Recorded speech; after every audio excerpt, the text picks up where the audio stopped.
দুই সহস্রাধিক মানুষের তাজা প্রাণ আর অন্তত হাজার দশেক মানুষের অঙ্গহানির এক রক্তক্ষয়ী যুদ্ধ থেকে মাত্র মাস তিনেক দূরে দাঁড়িয়ে আজকের কথাগুলো বলছি। শহরের রাস্তায় এখনো শহীদ ওয়াসিমদের রক্তের ছোপ ছোপ দাগ লেগে আছে। স্বাভাবিক জীবনে ফিরতে পারেনি এখনো শহীদের পরিবারগুলো।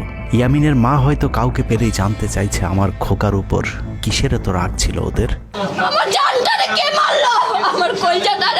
সে প্রশ্নের উত্তর হয়তো কেউ কোনোদিন দিতে পারবে না। বুকের ভেতর গুলি নিয়ে নিস্তেজ পড়ে থাকা শরীরটাকে ওরা যেভাবে কুকুরের মতো টেনে হিঁচড়ে খেয়েছে, সভ্য এই সমাজে সেই উত্তর কি আসলেই আছে? পুড়ে যাওয়া লাশগুলোর কথা মনে করে সারা জীবন হয়তো হৃদয়টা পুড়তে থাকবে হতভাগা সেই মায়েদের। শহীদ ওমরের মা এখনো মানুষ পেলেই হয়তো প্রশ্ন করছে, আমার ছেলের বুকে ওরা এতগুলো গুলি কেন করলো? মারার জন্য তো একটা গুলি যথেষ্ট।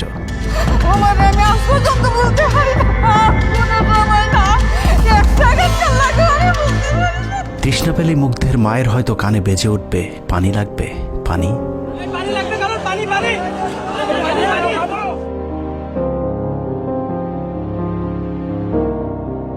শুনেছি স্বাধীনতা অর্জনের চেয়ে রক্ষা করা অনেক কঠিন।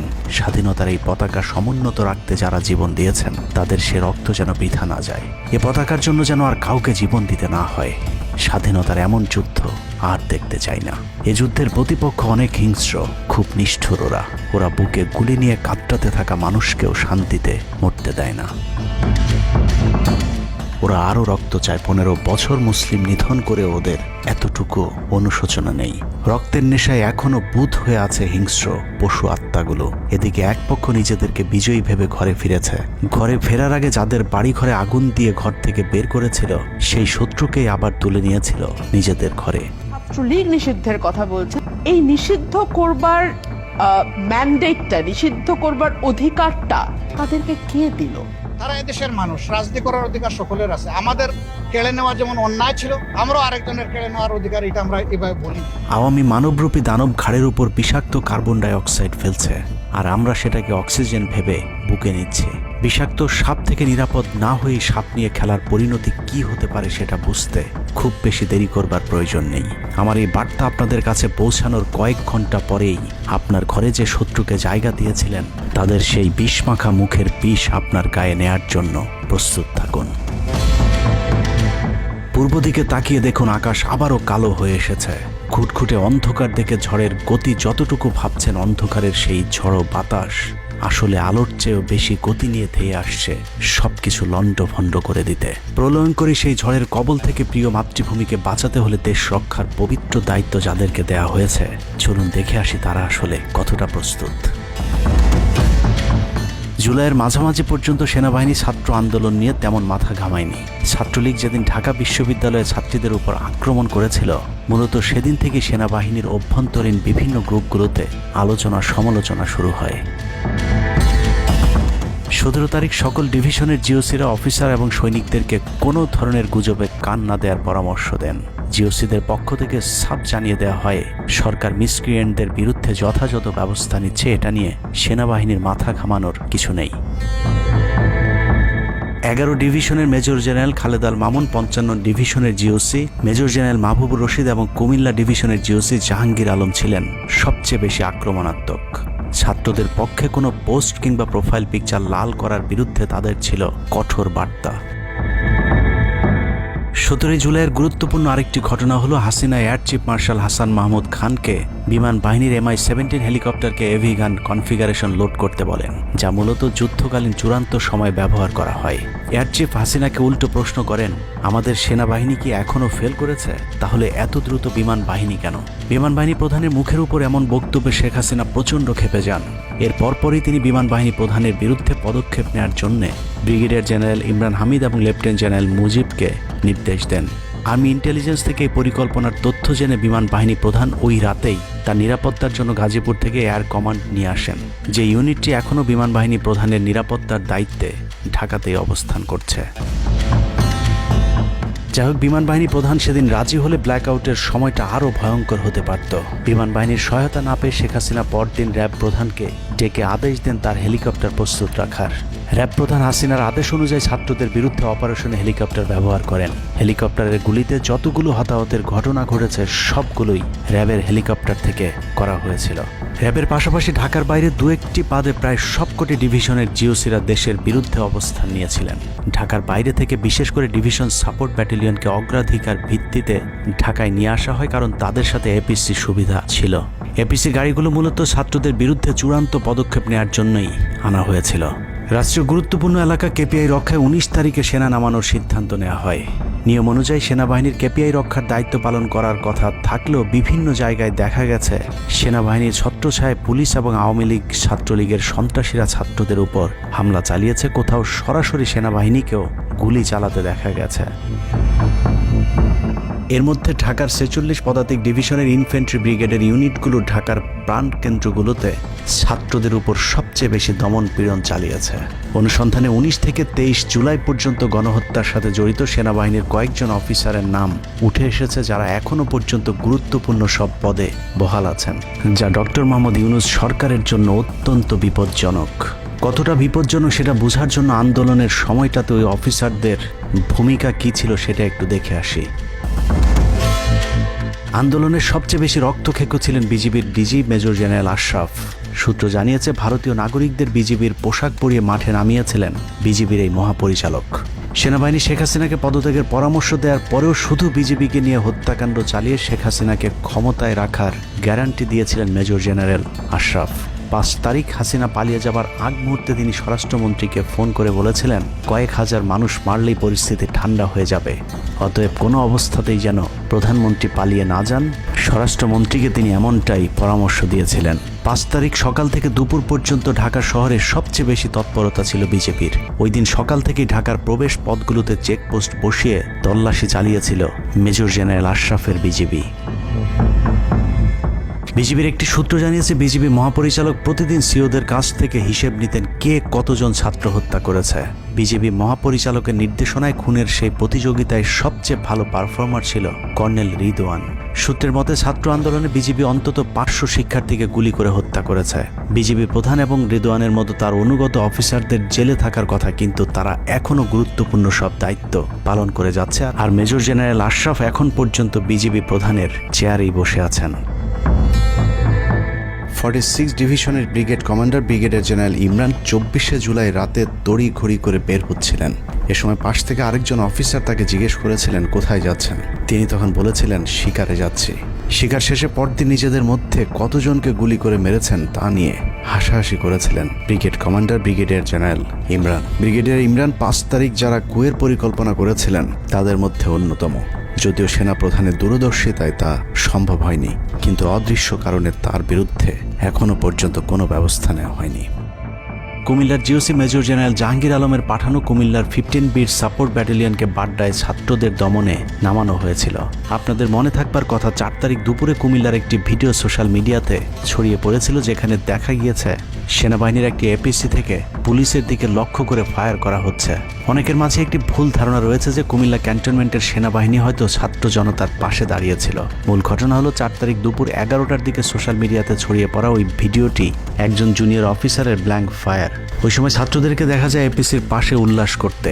ঘটনার পরপর কুমিল্লার কুখ্যাত সন্ত্রাসী এমপি বাহার শেখ হাসিনার মিলিটারি সেক্রেটারিকে বিষয়টি ফোন করে জানালে উক্ত এপিসি ইউনিটটিকে ক্যান্টনমেন্টে ব্যাক করান জিওসি জাহাঙ্গীর আলম। ওই ঘটনাটিকে তিনি পরবর্তীতে নিজের ক্রেডিট হিসাবে মানুষের সামনে তুলে ধরে নিজেকে আওয়ামী বিরোধী হিসেবে চালিয়ে দেওয়ার চেষ্টা করেছেন, যার ফলশ্রুতিতে তিনি ডিজিএফআই প্রধানের মতো গুরুত্বপূর্ণ একটি পদ বাগিয়ে নেন। অথচ 4 তারিখ ওই ঘটনা বাদে কুমিল্লায় সবখানে সেনাবাহিনীর পাহারায় ছাত্র জনতাকে হত্যা করেছে আওয়ামী সন্ত্রাসীরা। 5 তারিখ সেনাবাহিনীর তৎকালীন chief of general staff lieutenant general Shahinul Haque খুনিদের অন্যতম একজন। কট্টর ভারতপন্থী এই দালাল আন্দোলনের শুরু থেকে শেষ পর্যন্ত হাসিনাকে টিকিয়ে রাখার যুদ্ধ চালিয়ে গিয়েছে। হাসিনা চলে যাবার পরও সেনাবাহিনীতে কু করার চেষ্টা করেছেন শাহিনুল হক। অথচ সেনাপ্রধান মধুর শাস্তি হিসেবে তাকে সিজিএস থেকে সরিয়ে এনডিসির কমান্ড্যান্টের মতো গুরুত্বপূর্ণ পদে বসিয়েছেন। এছাড়া সম্প্রতি আওয়ামী ঘেঁষায় এই কর্মকর্তাকে 15 বছর ধরে যেসব সেনাবাহিনীর কর্মকর্তারা প্রমোশন বঞ্চিত ছিলেন তাদের প্রমোশনের লক্ষ্যে গঠিত কমিটির প্রধান করা হয়েছে তাকে, যে কারণে বঞ্চিত অফিসারেরা শঙ্কায় আছেন ন্যায্য অধিকার ফিরে পাবার। নবম ডিভিশনকে মনে করা হয় ঢাকার সেফগার্ড। এই পদে প্রধানমন্ত্রীর সবচেয়ে বিশ্বস্ত অফিসারকে বসানো হয় সব সময়।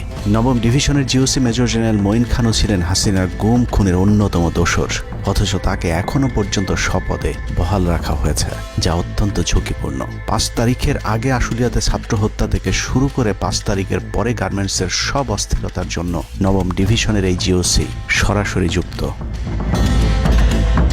সেনাবাহিনীর স্পর্শকাতর আরেকটি জায়গায় বসে আছেন আরেক খুনি ব্রিগেডিয়ার জেনারেল সেলিম আজাদ। সেনাবাহিনীর সিভিল যে কোনো অপারেশনে যেতে ডিরেক্টর মিলিটারি অপারেশনের পারমিশন নেওয়া বাধ্যতামূলক। এমনকি জরুরি ভিত্তিতে কোনো অপারেশনে যেতে হলেও তাকে অবশ্যই পরে অবহিত করতে হয়। অর্থাৎ তার অনুমতিক্রমে সেনাবাহিনী ঢাকাতে সব হত্যাকাণ্ড চালিয়েছে। শুধু তাই নয়, তিনি খবর রাখতেন যারা অপারেশনে ছাত্রদের উপর গুলি চালাতো না তাদেরকে নাজিমুদ্দৌলা অকথ্য ভাষায় গালাগাল করত। নাজিমুদ্দৌলা সাবেক কুখ্যাত ডিজিএফআই ডিজি মেজর জেনারেল আকবর হোসেনের এপিএস ছিলেন, অথচ তাকে এখনো পর্যন্ত তার সেই গুরুত্বপূর্ণ পদ থেকে সরানো হয়নি। ব্রিগেডিয়ার জেনারেল আকসার ইন্টারন্যাশনাল অ্যাফেয়ার্স ব্যুরো আইএবির ডিরেক্টরের দায়িত্বে আছেন। বহুল আলোচিত আয়নাঘরের পুরো নিয়ন্ত্রণ ছিল সেনাবাহিনীর এই কর্মকর্তার হাতে। তার হাতে রাজনৈতিক দল এবং নেতাদের ভাগ্য নির্ধারিত হয়। আওয়ামী লীগ সরকারের সময়কার গুরুত্বপূর্ণ সেই দায়িত্ব পালন করা ব্যক্তি এখনো পর্যন্ত তার সেই পুরাতন দায়িত্বই পালন করে যাচ্ছেন। সেনা সূত্র জানিয়েছে আকসারের ভারত কানেকশন এতটাই শক্তিশালী যে সেনা প্রধানও নাকি তাকে তার চেয়ার থেকে সরাতে পারছেন না। কদমবুচি জেনারেল খ্যাত মেজর জেনারেল মাহবুবুর রশিদ যশোর ডিভিশনের জিওসি সামরিক নিয়ম ভেঙে গোপালগঞ্জের সবার সামনে হাসিনার পা ছুঁয়ে সালাম করেছিলেন major general Mahbubur Rashid. 5 August এবং 7 আগস্ট সেনাবাহিনীর গাড়ি পোড়ানোর পরেও সেনাবাহিনীকে কোনো অ্যাকশনে যেতে দেয়নি সেনাবাহিনীর এই আওয়ামী কর্মকর্তা। সূত্র জানিয়েছে 5 তারিখের পর থেকে এ পর্যন্ত একাধিকবার গোপালগঞ্জ আওয়ামী লীগ নেতাদের বাড়িতে গিয়ে বৈঠক করেছেন তিনি, অথচ মাহবুবকে এখনো পর্যন্ত জিওসির পদে বসিয়ে রাখা হয়েছে। তার এই ক্ষমতাকে কাজে লাগিয়ে আওয়ামী লীগের অসংখ্য নেতাকর্মীকে ভারতে যাবার সুযোগ করে দিয়েছেন major general Mahbubur Rashid. Colonel Asad Khulna DGFI dead commander, সেখানে বসে তিনি রয়ের সব পরিকল্পনা বাস্তবায়ন করে যাচ্ছে। জুলাই আন্দোলনের সময় যিনি আর্মি অফিসারদেরকে বলেছিলেন দেখে দেখে গুলি করেন, প্রতি গুলিতে একটা করে মারতে হবে, অথচ সেই কর্মকর্তা এখনো খুলনাতে বসে বিএনপি জামায়াতের নেতাকর্মীদের মধ্যে বিভক্তির ষড়যন্ত্র করে যাচ্ছে। খুলনা অঞ্চল দিয়ে তার সহায়তায় শেখ পরিবারের সবচেয়ে বেশি সংখ্যক সদস্য ভারতে পালিয়েছে। বগুড়া ডিভিশনের GOC major general Khaled Al Mamun এখনও জিওসি পদে আছেন। বগুড়া থেকে আসা 11 ডিভিশনের 7 ইস্ট বেঙ্গল এনে ঢাকার প্রবেশ পথ নিয়ন্ত্রণের জন্য গাজীপুরে রেখেছিলেন তিনি। উত্তরা গাজীপুর এলাকায় সংঘটিত হত্যাকাণ্ডের বেশিরভাগই জড়িত ছিল বগুড়ার 7 ইস্ট বেঙ্গল। রহস্যজনক কারণে 7 ইস্ট বেঙ্গলকে এখনও পর্যন্ত বগুড়ায় ফেরত না পাঠিয়ে ঢাকাতেই রাখা হয়েছে। মেজর জেনারেল ফেরদৌস হাসান সেলিম, যার মা ছিলেন হাসিনার অত্যন্ত ঘনিষ্ঠ বান্ধবী। ফেরদৌস সেলিম শেখ হাসিনাকে ফুপু বলে ডাকতেন। 27তম বিএমএ লং কোর্সের এই অফিসারের পাসিং আউটে শেখ হাসিনা নিজে উপস্থিত ছিলেন, যদিও হাসিনা তখন বিরোধী দলীয় নেত্রী ছিলেন। ডিজিএফের পদে থাকাকালীন হাসিনার টাকা পাচার এবং থাইল্যান্ডের বিভিন্ন ব্যবসা দেখাশোনার দায়িত্ব ছিল তার। 5 তারিখের সময়টাতে গুরুত্বপূর্ণ কোনো পদে না থাকায় নিজেকে এখন আওয়ামী বিরোধী দাবি করছেন ফেরদৌস হাসান সেলিম। ভয়ঙ্কর বিষয় হচ্ছে ডক্টর মোহাম্মদ ইউনূসকে ভুল বুঝে ইউনূসের মিলিটারি সেক্রেটারির পদে বসে সব কুটচাল চলে যাচ্ছেন major general Ferdous Hasan. Guarantee দিয়ে বলে রাখলাম, সুযোগ পেলে সবার আগে ডক্টর মোহাম্মদ ইউনূসের মিলিটারি সেক্রেটারি নিজেই ইউনূসের গলা চেপে ধরবে। অতএব যত দ্রুত সম্ভব ডক্টর মোহাম্মদ ইউনূসের মিলিটারি সেক্রেটারির পদ থেকে তাকে সরাতে হবে। শেখ হাসিনার গণভবন ঠেকাতে সবচেয়ে বেশি শক্ত বলয় তৈরি করা হয়েছিল। অনুসন্ধানে জানা যায় শেখ হাসিনাকে রক্ষা করতে গণভবনের আশপাশে সেনাবাহিনীর অন্তত 13টি অস্থায়ী চেকপোস্ট বসানো হয়েছিল, যেখানে east Bengal regiment, field regiment artillery, Bangladesh infantry regiment, infantry brigade headquarter সহ সেনাবাহিনীর বেশ কয়েকটি চেকপোস্ট বসানো হয়েছিল শুধুমাত্র শেখ হাসিনাকে রক্ষা করার জন্য। সেনাবাহিনীর এসব আর্মি অফিসারদের সম্মিলিত অপারেশনে ছাত্রদের উপর চালানো হয়েছে নির্মম নৃশংস হত্যাযজ্ঞ। কিন্তু এই হত্যাকাণ্ডই সেনাবাহিনীর ভেতরে থাকা দেশপ্রেমিক অফিসারদের বিবেকের দরজা খুলে দিয়েছিল। 20 থেকে 23 জুলাই ইন্টারনেট বন্ধ করে যে পৈশাচিক হত্যাকাণ্ড চালানো হয়েছে সেই দৃশ্য যখন একের পর এক সামনে আসতে শুরু করেছিল, তখন সাধারণ মানুষ যেভাবে স্তম্ভিত হয়েছিল, ঠিক একইভাবে সেনাবাহিনীর বিবেকবান জুনিয়র এবং মধ্যম সারির অফিসারদেরকেও ব্যাপকভাবে নাড়া দেয়। ভিডিওগুলো যত ছড়িয়ে পড়ছিল ততই থমথমে হয়ে উঠতে থাকে সেনাবাহিনীর অভ্যন্তরীণ পরিবেশ। 27 তারিখ প্রাপ্ত গোয়েন্দা তথ্যের ভিত্তিতে সেনাপ্রধানকে জানানো হয় পরিস্থিতি নিয়ন্ত্রণের বাইরে চলে যাচ্ছে। কোনো অবস্থাতেই প্রধানমন্ত্রীকে ক্ষমতায় রেখে পরিস্থিতি নিয়ন্ত্রণ করা সম্ভব নয়। গোয়েন্দা ওই রিপোর্টে আরও জানানো হয় সেনাবাহিনীর ভেতরে বিদ্রোহের আশঙ্কা দেখা দিয়েছে। বিশেষ করে মধ্যম সারি এবং জুনিয়র অফিসারদের ভেতর ব্যাপক অসন্তোষ লক্ষ্য করা যায়। একই রিপোর্ট প্রধানমন্ত্রীর অফিসকেও অবহিত করা হয়। সেই রিপোর্টের পরেও কঠোর অবস্থানে যাবার সিদ্ধান্ত নেওয়া হয় সরকারের পক্ষ থেকে। এদিকে গোয়েন্দা রিপোর্টের প্রেক্ষিতে সেনা ইউনিটের মধ্যম সারি জুনিয়র অফিসার এবং সৈনিকদের উপর কঠিন সামরিক গোয়েন্দা নজরদারি চলতে থাকে, যে কারণে প্রচণ্ড ক্ষোভ থাকলেও কোনো ধরনের পূর্ব প্রস্তুতি ও পারস্পরিক যোগাযোগ না থাকায় সেনাবাহিনীর দেশপ্রেমিক অফিসার ও সৈনিকেরা কিংকর্তব্য বিমূঢ় হয়ে পড়েন। 27-28 দুই দিন এভাবেই টান উত্তেজনার মধ্য দিয়ে কেটেছে। 29শে জুলাই শেখ হাসিনাকে পরিস্থিতি সম্পর্কে ধারণা দিতে সেনাপ্রধান সারা দেশের অফিসারদেরকে নিয়ে সেনা সদরের হেলমেটে একটি ভিডিও টেলিকনফারেন্সে দরবার গ্রহণ করেন। সেই কনফারেন্স অপারেটরের অসাবধানতাবশত স্ক্রিনে হঠাৎ করে ক্যামেরা টার্ন অফ করা HPM নামে একটি বক্স ভেসে উঠেছিল।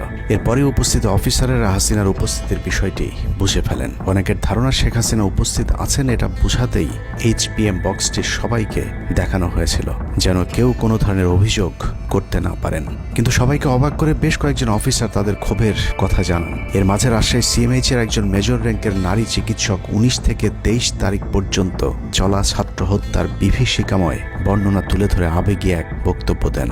সূত্র জানিয়েছে এ সময় সেনাবাহিনীর কয়েকজনকে কাঁদতে দেখা গেছে।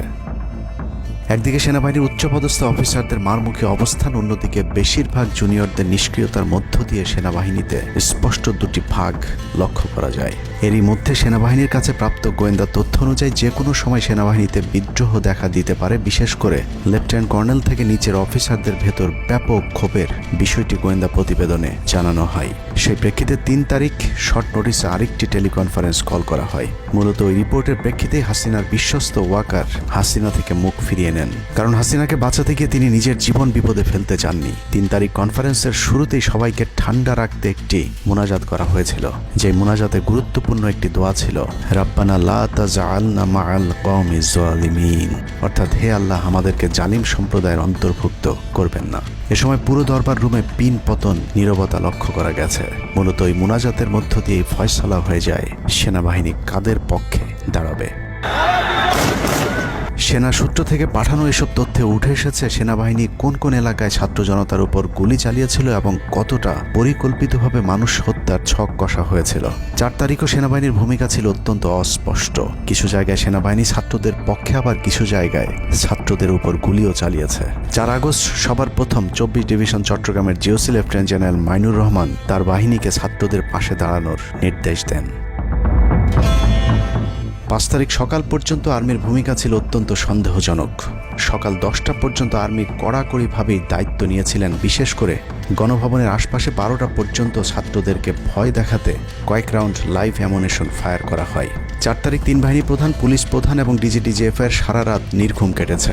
3 থেকে 5 তারিখ পর্যন্ত গুরুত্বপূর্ণ কিছু ঘটনা ঘটেছে, সেটা তুলে ধরবার আগে শেখ হাসিনার পালিয়ে যাওয়ার বর্ণনা দিয়ে আসা যাক। 5 তারিখ সকাল ঠিক 9টায় প্রধানমন্ত্রীর অফিসে গিয়ে শেখ হাসিনাকে পদত্যাগ করতে বলেন সেনাপ্রধান। শেখ হাসিনার কথা শোনার সাথে সাথে সেনাপ্রধানকে দৌড়ে মারতে আসেন। এ সময় 3 বাহিনী প্রধানকে অকথ্য ভাষায় গালাগাল করেন শেখ হাসিনা। জেনারেল ওয়াকারকে হাসিনা বলেন, তুই পুলিশকে দেখে শিখতে পারিস নাই। এ সময় বিমান বাহিনী প্রধান সজীব ওয়াজেদ জয়কে ফোন করে তার মাকে বোঝানোর জন্য অনুরোধ করেন। সজীব ওয়াজেদ জয় এটি জানার পর উল্টো আর্মি চিফকে তুই তুকারি করে হুমকি দিতে থাকেন, তোর কোন বাবা তোকে চিফ বানাইছে, তোর বউ ছেলে মেয়ে কে কোথায় আছে সবকিছু দেখে নেওয়া হবে। রাগান্বিত হয়ে এরপরে সজীব ওয়াজেদ জয় লাইভে গিয়ে আবল তাবল বকতে থাকেন। ঠিক আছে, শেখ হাসিনার পর আপনাদের কি হবে সেটা আমারও চিন্তার বিষয় না, আমার পরিবারের আর চিন্তার বিষয় না, আপনারা বুঝবেন। এরই মধ্যে 9:30 বেজে যায়। শেখ হাসিনাকে কোনোভাবে রাজি করাতে না পেরে সেনাপ্রধান হাসিনাকে 2টি বিকল্প দেন, পদত্যাগ অথবা গ্রেফতার। ওদিকে মিরপুরে বসানো সেনাবাহিনীর চেকপোস্টগুলো খুলে দেওয়া হলে বিনা বাধায় গণজোয়ার ঢুকে পড়তে থাকে। মবটি যখন গণভবন থেকে মাত্র 20 মিনিটের দূরত্বে চলে আসে, এ সময় সেনাবাহিনী এক প্রকার জোর করে শেখ হাসিনাকে পদত্যাগপত্রে সই করান। এ সময় এসএসএফের দু একজন এগিয়ে আসতে চাইলেও সেনাপ্রধান হাত ইশারা করলে তারা জায়গায় দাঁড়িয়ে থাকেন। পদত্যাগের পর শেখ হাসিনা জাতির উদ্দেশ্যে ভাষণ দেওয়ার অনুরোধ করলে সেনাপ্রধান হাসিনাকে বলেন, জীবন বাঁচাতে চাইলে দ্রুত গাড়িতে গিয়ে উঠুন, জনগণ গণভবনে ঢুকে পড়ছে। সেনাবাহিনীর মতে শেখ হাসিনা সেদিন মাত্র 5 মিনিটের জন্য বেঁচে গিয়েছেন, তা না হলে জনগণ তাকে ধরে ফেলত। হাসিনাকে গণভবন থেকে উদ্ধার করে বিমানে ভারত পাঠিয়ে দেওয়ার জন্য মোট 3টি রুট প্ল্যান করা হয়েছিল। প্ল্যান এ, গণভবন থেকে গাড়ি বহরে বিমান বাহিনীর ব্লু স্কাই স্কুলের গেট দিয়ে তেজগাঁও বিমানবন্দরে ঢুকে ঢাকা সেনানিবাসে প্রবেশ এবং তারপর বিএএফ বেস দিয়ে বিমান বাহিনীর রানওয়েতে প্রবেশ। সেখান থেকে বিমান বাহিনীর C-130 যে বিমানে ভারতে উড্ডয়ন। দুর্ভাগ্যজনকভাবে ততক্ষণে বিপ্লবী জনতার শেওড়াপাড়া রাস্তা দিয়ে বিমান বাহিনীর ব্লু স্কাই স্কুলের গেট ক্রস করে আগারগাঁও চৌরাস্তা পর্যন্ত চলে এসেছিল। ওদিক দিয়ে ক্যান্টনমেন্টের জাহাঙ্গীর গেটও ছাত্র জনতার দখলে, তাই গণভবন থেকে গাড়িতে করে ঢাকা সেনানিবাসে ঢোকার সব পথ বন্ধ হয়ে গিয়েছিল, যে কারণে প্ল্যান বি অবলম্বন করতে হয়েছিল হাসিনাকে উদ্ধারকারীদের। প্ল্যান বি অনুযায়ী গণভবন থেকে বিমান ঘাঁটিতে যাওয়ার তখন একটাই পথ বাকি ছিল, তা হলো হেলিকপ্টারে যাওয়া। বিমান বাহিনীর MI-17 হেলিকপ্টার চন্দ্রিমা উদ্যানের পাশে বাণিজ্য মেলার মাঠে এসে অবতরণ করে। খুনি হাসিনা চন্দ্রিমা উদ্যানের পাশের রাস্তা দিয়ে বাণিজ্য মেলা মাঠে প্রবেশ করে এবং সেখান থেকেই হেলিকপ্টারে করে বিমান বাহিনী ঘাঁটিতে নিয়ে যাওয়া হয় তাকে। সেখানে গিয়ে তারেক সিদ্দিকী এবং সালমান এফ রহমানের জন্য কিছুক্ষণ অপেক্ষা করে শেখ হাসিনা। তবে শেষ পর্যন্ত সালমান এফ রহমানের পৌঁছাতে দেরি হয় শেখ হাসিনাকে নিয়ে কোনো গন্তব্য ছাড়াই 10টা 45 মিনিটে উড়াল দেয় বিমান বাহিনীর C-130 জুলিয়েট বিমানটি। সাধারণত বিমানের রুট ব্যবহারে কোড ব্যবহার করতে হলেও সেটা করেনি। রাডার ফাঁকি দিতে জীবনের ঝুঁকি নিয়ে এই পদ্ধতি অবলম্বন করা হয়েছিল। ফুল ফুয়েল লোড করা হয়, ভারতে যদি জায়গা না হয় তাহলে যেন মধ্যপ্রাচ্যের কোনো দেশ পর্যন্ত চলে যাওয়া যায়। মোট 9 জন পাইলটকে নিয়ে বিমানে ওঠানোর পর কোনো ধরনের নির্দেশনা বা ম্যাপ প্ল্যানিং ছাড়াই পাইলটদেরকে বলা হয় টেক অফ করতে। বিমানটি প্রথমে যশোরের উপর দিয়ে কলকাতায় পৌঁছালে সেনাপ্রধান জাতির উদ্দেশ্যে ভাষণের ঘোষণা দেন, কিন্তু কলকাতায় ল্যান্ডিংয়ের পারমিশন না দিলে সেখান থেকে শেখ হাসিনাকে বহন করা বিমানটি চলে যায় আগরতলায়। আগরতলায় পারমিশন না পেয়ে আবারও দিল্লির দিকে উড়াল দেয়। সেখান থেকে দিল্লি গেলে সেখানেও রিফিউজ করা হয়। দিল্লি বিমানবন্দরে নামতে না দিলে অনিশ্চয়তা দেখা দেয় শেখ হাসিনাকে বহন করা বিমানটির ভারতে অবতরণ নিয়ে। বিমানের একজন পাইলটের বরাত দিয়ে জানা যায়, এভাবে উদ্দেশ্যহীনভাবে দীর্ঘক্ষণ ঘুরতে থাকার পর জরুরি অবতরণের সিদ্ধান্ত নেওয়া হয়। তবে জরুরি অবতরণের ঠিক আগ মুহূর্তে দিল্লির গাজিয়াবাদ এয়ারবেজে নামার অনুমতি পায় C-130 জুলিয়েট, যেখানে অজিত ধওয়াল তাকে রিসিভ করেন। অবতরণে জটিলতার কারণেই 5 তারিখ সেনাপ্রধান জাতির উদ্দেশ্যে ভাষণ দিতে বারবার দেরি করছিলেন, কারণ তিনি নিশ্চিত হতে চাচ্ছিলেন শেখ হাসিনা ভারতে অবতরণ করেছেন। তারপরই বাংলাদেশের মানুষ মুক্তি পায় এক ফেরাউনের হাত থেকে। হাসিনা পালিয়ে যাওয়ার সেই খবর পৃথিবীর সবাই জানে, কিন্তু 3 থেকে 5 তারিখ পর্যন্ত ক্যান্টনমেন্টে কিছু ঘটনা ঘটেছে, যেই ঘটনা এখনও আমাদের কাছে অজানা। 3 তারিখ সেনাপ্রধানের ওই ভার্চুয়াল মিটিংয়ের পর মোটামুটি নিশ্চিত হয়ে যায় শেখ হাসিনা অধ্যায় বাংলাদেশে শেষ। শুরু হয় ভারতের প্ল্যান বি বাস্তবায়নের প্রক্রিয়া। 3 তারিখ রাতে আসিফ নজরুলের সাথে ডিজিএফআই কার্যালয়ের পাশের একটি ভবনে আসিফ নজরুলের ঘনিষ্ঠ বন্ধু major general Hamid, lieutenant general Mujib এবং মেজর জেনারেল ফেরদৌস সেলিমের একটি গোপন বৈঠক হয়, যেখানে ভারতীয় গোয়েন্দা সংস্থার 16 জন কর্মকর্তা উপস্থিত ছিলেন। মূলত 5 তারিখ শেখ হাসিনা পদত্যাগ করার পর করণীয় নির্ধারণ করতেই ওই বৈঠক অনুষ্ঠিত হয়। দীর্ঘ বৈঠক শেষে মোট 3টি বিকল্প নির্ধারণ করা হয়। প্রথমটি জরুরি অবস্থা জারি করে সেনাবাহিনীর হাতে ক্ষমতা দেয়া, দ্বিতীয়টি আসিফ নজরুলকে প্রধান উপদেষ্টা করে একটি অন্তর্বর্তীকালীন সরকার গঠন। অন্তর্বর্তীকালীন সরকারের ভেতরে যেন ভারতীয় বলয়ের লোকজন বেশি সংখ্যায় রাখা যায় সেটা নিশ্চিত করার ব্যাপারেও আলোচনা হয় বৈঠকে, এবং সেটা নিশ্চিত করতে আসিফ নজরুলের পেছনে সেনাবাহিনীর ওই অংশটির সর্বোচ্চ সাপোর্ট থাকারও নিশ্চয়তা দেওয়া হয়। মূলত আসিফ নজরুলকে সামনে রেখে সেনাবাহিনীর মাধ্যমেই দেশ চালানোর পরিকল্পনা করা হয়েছিল 3 তারিখের ওই গোপন বৈঠকে। 4 তারিখ 3 বাহিনী প্রধানের মধ্যে দফায় দফায় বৈঠক চলেছে। সেই বৈঠক থেকে সিদ্ধান্ত হয় 5 তারিখ সকাল 9টার মধ্যে শেখ হাসিনাকে চূড়ান্তভাবে পদত্যাগের বিষয়টি জানিয়ে দেওয়া হবে। এর পরপরই আসিফ নজরুলকে আবারও ক্যান্টনমেন্টে ডেকে আনা হয় এবং শেখ হাসিনার পদত্যাগের পর আওয়ামী নেতা কর্মীদেরকে যতটা সম্ভব নিরাপত্তা দেয়া, বেসরকারি বিভিন্ন প্রতিষ্ঠানগুলোতে যতটা সম্ভব আগের কর্মকর্তাদেরকে রেখে দেয়া এবং বিটিআর হত্যাকাণ্ড নিয়ে কোনো ধরনের পদক্ষেপ না নেওয়ার সহ বেশ কিছু করণীয় ঠিক করে দেওয়া হয়। দীর্ঘ সেই আলোচনার কারণে 4 তারিখ সারা রাত ক্যান্টনমেন্টে অবস্থান করেছেন আসিফ নজরুল। তাৎক্ষণিক আসিফ নজরুলের কাঁধে 2টি দায়িত্ব দেওয়া হয়: আর্মির প্রতি সকলের আস্থা তৈরি করা এবং হাসিনার পদত্যাগের পরপর ছাত্রদেরকে সেনাবাহিনীর নিয়ন্ত্রণে নিয়ে আসা। কথা মতো আসিফ নজরুল 4 তারিখ রাত এবং 5 তারিখ খুব সকালে ক্যান্টনমেন্টে বসে ফেসবুকে তিনি 2টি পোস্ট করেন। পোস্টের প্রথমটি 4 তারিখ রাতে সেনাবাহিনীকে প্যাট্রিয়ট সম্বোধন করে করা হয়, যেন সেনাবাহিনীর প্রতি ছাত্র জনতার আস্থা বেড়ে যায়, এবং পরেরটি সংখ্যালঘুদের বাড়িঘরে হামলা না চালানোর অনুরোধ করে পোস্ট করা হয়। দুপুর 12টার আগে আসিফ নজরুলের করা হিন্দুদেরকে নিয়ে ওই পোস্টে প্রমাণ করে আসিফ নজরুল আগে থেকেই জানতেন কিছুক্ষণ পর আসলে কি ঘটতে যাচ্ছে। আমরা এখন আর্মি চিফের সাথে একটা আলোচনায় আছি। আমি যতটুকু ওনার সাথে কথা বলেছি আমার কাছে মনে হয়েছে, আশা করছি আপনাদের জন্য অনেক বড় সুসংবাদ আসছে। বিজয়ের খবর আগেই জেনে যাওয়াটা সমস্যা না, কিন্তু সমস্যা হলো আসিফ নজরুল সবাইকে আন্দোলনের কেন্দ্রবিন্দু ঢাকা বিশ্ববিদ্যালয়ে যেতে না বলে ক্যান্টনমেন্টের সুখবরের অপেক্ষায় থাকতে বলেন। মূলত আসিফ নজরুলের ওই ফাঁদে পা দিয়ে ছাত্র জনতার জুলাই আগস্ট বিপ্লবের বিজয় হাতছাড়া হয়ে গিয়েছিল। ছাত্র নেতাদের সরলতাকে কাজে লাগিয়ে আসিফ নজরুল নাহিদ আসিফদেরকে সেনাপ্রধানের কাছে আসতে বলেন। নাহিদ, আসিফ, মাহফুজরা সেনাপ্রধানের কাছে যাবার আগে আসিফ নজরুলের প্রধান উপদেষ্টা হবার বিষয়টি চূড়ান্ত হয়ে যায়। সমন্বয়কেরা পৌঁছানোর পর সেনাপ্রধান তাদেরকে জানায় আসিফ নজরুল হচ্ছেন প্রধান উপদেষ্টা। কিন্তু ছাত্ররা ডক্টর মোহাম্মদ ইউনুসকে প্রধান উপদেষ্টা বানানোর দাবি করলে আসিফ নজরুল তাদেরকে জানায় ডক্টর ইউনুস প্রধান উপদেষ্টা হতে রাজি নয়। কিন্তু ছাত্র নেতাদের সাথে ইউনুসের আগে থেকে যোগাযোগ ছিল, যে কারণেই সেনাপ্রধানকে ছাত্ররা জানায় আমরা ডক্টর ইউনুসের সাথে একান্তে কথা বলতে চাই। ছাত্ররা ডক্টর ইউনুসকে ফোন করলে তিনি জানান প্রধান উপদেষ্টা হতে চান না সেনাবাহিনী কিংবা আসিফ নজরুলের কাছে তার এরকম কোনো বার্তা তিনি দেননি। এরপর ছাত্র নেতাদের দাবির মুখে ইউনুসকে প্রধান উপদেষ্টা বানাতে বাধ্য হয় সেনাবাহিনী। ডক্টর মোহাম্মদ ইউনুসকে প্রধান উপদেষ্টা করা হলেও ক্ষমতার কেন্দ্রে থেকে যায় ভারত নিয়ন্ত্রিত ক্যান্টনমেন্টের মদতপুষ্ট আসিফ নজরুল, যাকে তারা সুনিপুণভাবে গেল এক যুগে তিলে তিলে তৈরি করেছেন। আসিফ নজরুল তার মন্ত্রণালয়ের বাইরেও সবখানে নিয়োগ থেকে বদলি বরখাস্তের একক ক্ষমতা ভোগ করতে থাকে। একদিকে সেনাবাহিনীর ছত্রছায়া আসিফ নজরুলের হাত ধরে ভারতীয় এজেন্টদেরকে গুরুত্বপূর্ণ সব পদে বসানো হচ্ছিল, অন্যদিকে চলছিল পুরো দেশ দখলের ভয়ঙ্কর ষড়যন্ত্র। কিন্তু ছাত্রদের চাপের মুখে আসিফ নজরুলের পরিবর্তে ডক্টর মোহাম্মদ ইউনুসের প্রধান উপদেষ্টা হবার বিষয়টি কোনোভাবেই মেনে নিতে পারেনি সেনাবাহিনীর ভারতপন্থী অংশটি, যে কারণে 5 তারিখ রাতেই একটি ব্যর্থ সেনাকুয়ের ষড়যন্ত্র করা হয়েছিল। 5 তারিখের পরপরই ইউনুসের একের পর এক ভারতীয় আগ্রাসন বিরোধী বক্তব্যে আতঙ্কিত হয়ে ওঠে ভারতীয় বলয়, যে কারণে 8 তারিখ শপথ নেয়ার আগেই ডক্টর মোহাম্মদ ইউনুসকে হত্যা করে সেনাকুয়ের আরেকটি চেষ্টা চালায় সেনাবাহিনীর ওই অংশটি। 8 তারিখ ডক্টর ইউনুসের নেতৃত্বে নতুন সরকার শপথের ঠিক আগ মুহূর্তে একটি সেনাকুয়ের চেষ্টা করা হয়। কুয়ের নেতৃত্ব দেন লেফটেন্যান্ট জেনারেল মুজিব এবং মেজর জেনারেল হামিদুল হক।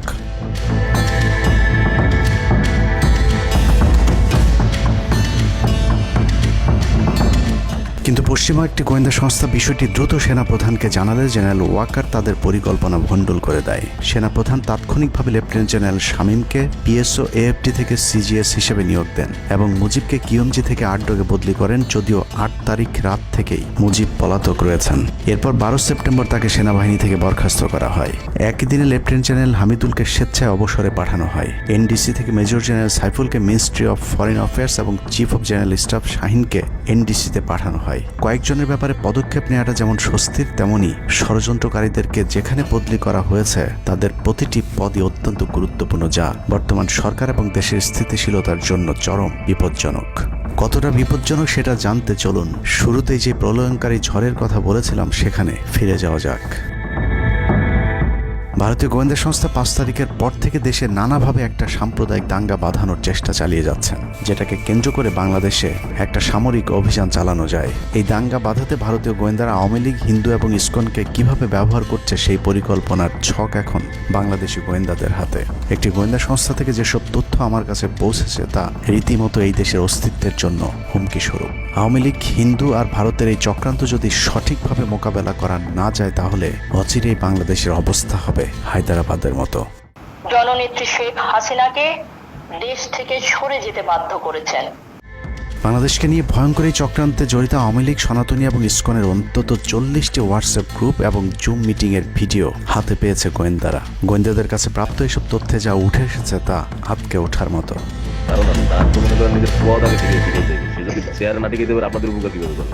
সেনাপ্রধান জামাত হলে এতদিন আওয়ামী লীগ বাইসে ফেলা দিত, ঠিক আছে?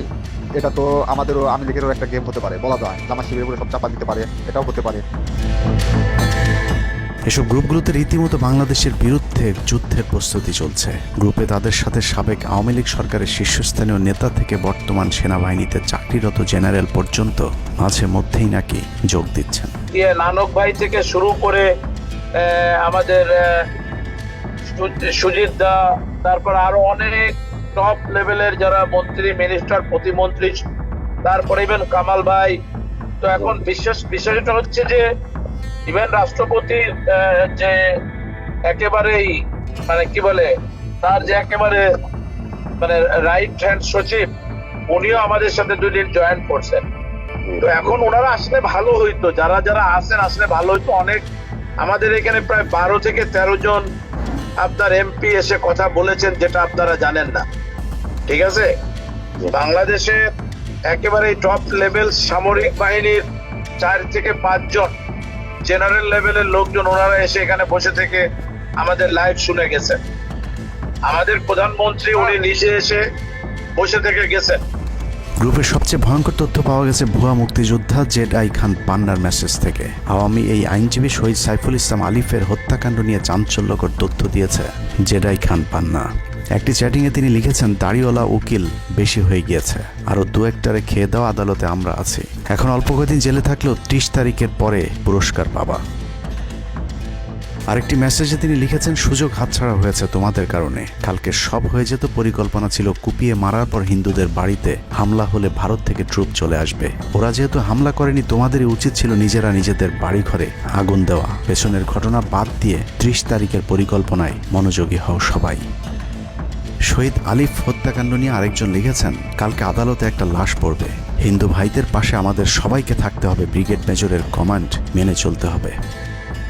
30 তারিখের কর্মসূচি নিয়ে গ্রুপটিতে সশস্ত্র যুদ্ধের মাধ্যমে দেশ দখলের ভয়ঙ্কর সব আলোচনা করার ভিডিও হাতে এসেছে আমাদের।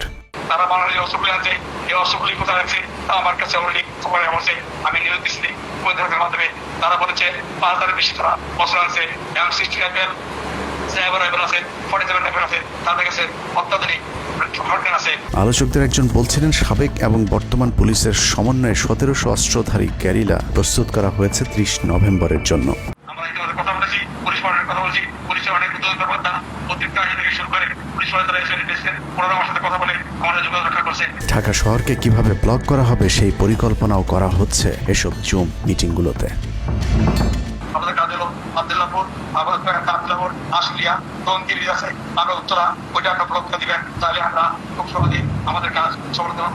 সশস্ত্র যুদ্ধের জন্য পুরো দেশকে মোট 10টি বিভাগে বিভক্ত করা হয়েছে, যেখানে একজন করে ব্রিগেড মেজর নিয়োগ দেওয়া হয়েছে, যাদের সবাই দেশেই অবস্থান করছেন। এর মধ্যে গ্রুপে প্রাপ্ত জেডাই খান পান্নার নম্বরটিতে মেসেজ পাঠানো হলে মুহূর্তেই সাড়া দেন তিনি। কল করতেই গড় গড় করে সবকিছু স্বীকার করেন।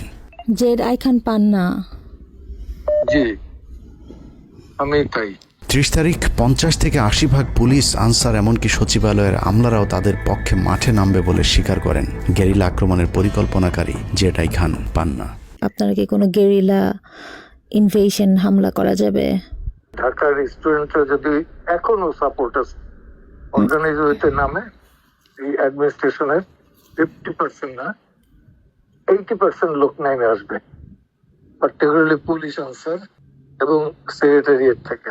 পালিয়ে যাবার আগে এই ভিডিও প্রচারের সাথে সাথে রাষ্ট্রদ্রোহিতার অভিযোগে তাকে গ্রেফতার করতে হবে, তাহলে চক্রান্তকারীদের আরও পরিকল্পনার তথ্য পাওয়া যেতে পারে। ভবিষ্যতে এ ধরনের ষড়যন্ত্র বন্ধ করতে গ্রুপে থাকা সকলের মোবাইল নম্বর এবং চেহারা দেখে শনাক্তের পর দ্রুত গ্রেফতার করতে হবে। সূত্র জানিয়েছে, ডিজিএফআই প্রধানের প্রত্যক্ষ তত্ত্বাবধানে চলছে এসব দেশবিরোধী তৎপরতা। আর্মিকে ম্যাজিস্ট্রেসি পাওয়ার দেয়া হলেও তাদেরকে ক্ষমতা প্রয়োগ করতে দেওয়া হচ্ছে না, যে কারণে আওয়ামী লীগ নেতারা বেশিরভাগ এখনও দেশে থাকলেও তাদেরকে ধরা হচ্ছে না। অতএব সেনাবাহিনীর উচ্চপদস্থ হাসিনাপন্থী অফিসারদেরকে দ্রুত সেনাবাহিনী থেকে সরাতে হবে। 5 তারিখ সেনাপ্রধান যে ভূমিকা রেখেছেন তার জন্য তিনি অবশ্যই প্রশংসার দাবিদার, কিন্তু সেনাপ্রধানকে প্রমাণ করতে হবে তিনি আসলেই নায়ক নাকি খলনায়ক। 5 তারিখের পরেও সেনাবাহিনীর গুরুত্বপূর্ণ পদগুলোতে রদবদল না করা এবং গুম খুনের সাথে জড়িত অফিসারদের বিরুদ্ধে কোনো ব্যবস্থা না নেওয়া সহ বিডিআর হত্যাকাণ্ডের বিষয়ে দৃশ্যমান কোনো পদক্ষেপ না নেওয়া খুবই সন্দেহজনক। সূত্র জানিয়েছে, সেনাপ্রধানের স্ত্রীর সাথে প্রতিনিয়ত শেখ হাসিনার যোগাযোগ রয়েছে। অতএব সেনাপ্রধানকে দ্রুত তার অবস্থান পরিষ্কার করে সেনাবাহিনীর গুরুত্বপূর্ণ পদগুলোতে নতুন করে নিয়োগ দিতে হবে। সেনাবাহিনীর জুনিয়র এবং মধ্যম সারির অফিসার এবং সৈনিকদের সবসময় দেশের স্বার্থে যুদ্ধের জন্য প্রস্তুত থাকতে হবে। মনে রাখতে হবে, সেনাবাহিনী আমাদের আস্থার প্রতীক। সিনিয়র অফিসারদের দেশবিরোধী আদেশ এলে সৈনিকদেরকে নিয়ে তাদেরকে প্রতিহত করতে হবে। মনে রাখতে হবে, সংখ্যায় আপনাদের মতো দেশপ্রেমিকদের সংখ্যাই এখনও সেনাবাহিনীতে বেশি। দেশের যে কোনো প্রয়োজনে সেনাবাহিনী যদি জনগণকে ডাক দেয়, তাহলে এ দেশের প্রতিটি মানুষ জীবন দেওয়ার জন্য প্রস্তুত রয়েছে। ডক্টর মোহাম্মদ ইউনূসের পাশে থাকা ভারতীয় গুপ্তচর আসিফ নজরুল, মিলিটারি সেক্রেটারি ফেরদৌস হাসান সেলিম এবং প্রেস সেক্রেটারি শফিকুল আলমকে দ্রুত সরাতে হবে। প্রধান উপদেষ্টার সাথে ছাত্র নেতাদের সাক্ষাতের পথ সহজ করতে হবে। আসিফ নজরুলরা অসৎ উদ্দেশ্যে মাহফুজ আলমকে তার পাশ থেকে সরিয়েছে। অতএব যত দ্রুত সম্ভব মাহফুজ আলমকে আবারও বিশেষ সহকারীর পদে ফিরিয়ে আনতে হবে। গুরুত্বপূর্ণ যে কোনো সিদ্ধান্তের ক্ষেত্রে নাহিদ এবং আসিফদের মতামত প্রধান উপদেষ্টাকে গুরুত্বের সাথে নিতে হবে। জেডাই খান পান্নাদের ষড়যন্ত্র এবার সফল না হলেও এই ষড়যন্ত্র চলতেই থাকবে। বাংলাদেশের প্রতিটি মানুষকে চোখ কান খোলা রাখতে হবে, মনে রাখতে হবে শত্রু আপনাদের ঘরের কোণেই। ভারত যদি বাংলাদেশে আক্রমণ করে, তাহলে সবার আগে আওয়ামী লীগ আর শ্রীকৃষ্ণের ভক্তরাই আপনার গলায় ছুরি ধরবে। অতএব শত্রুরা যেন আবারও বাংলাদেশের স্বাধীনতাকে ভারতের কাছে বিক্রি করতে না পারে, সেদিকে সবাইকে লক্ষ্য রাখতে হবে। আল্লাহ হাফেজ।